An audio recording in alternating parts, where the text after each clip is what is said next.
जी बाए तने बाबा अब की रौरे चली आई, रौरे चली आई।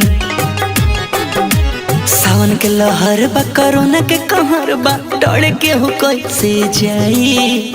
सावन के लहर बा कोरोना के कहर बा डर के हो कैसे जाई। और जी बाए तने बाबा अब की रौरे चली आई, और जी बाए तने बाबा अब की रौरे चली आई, रौरे चली आई, रौरे चली आई। और जी बाए तने बाबा अब की रौरे चली आई, रौरे चली आई। और जी बाए तने बाबा अब की रौरे चली आई,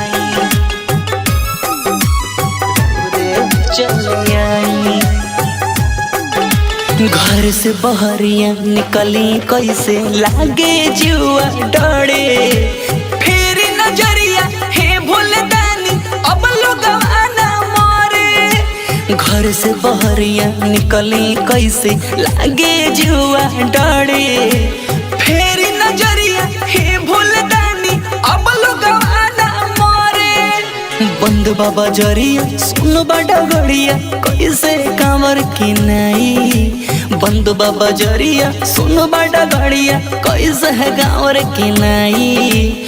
और जी बाए तने बाबा अब के रौरे चली आई, और जी बाए तने बाबा अब के रौरे चली आई, रौरे चली आई, रौरे चली आई बाबा। और जी बाए तने बाबा अब के रौरे चली आई, रौरे चली आई। और जी बाए तने बाबा अब के रौरे चली आई, रौरे चली आई। देवघर जैसन इहवो बाबा होई राउर पुजाई।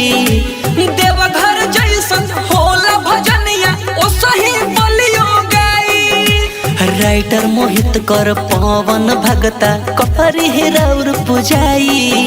देवघर जैसन होला भजनिया ओ सही बिहरियो गाई।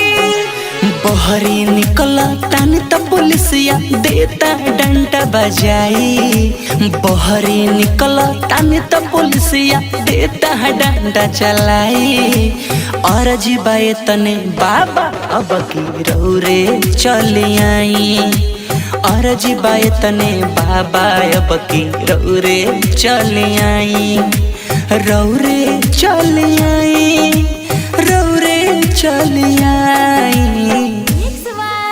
SBFD Recording Studio, Nepal।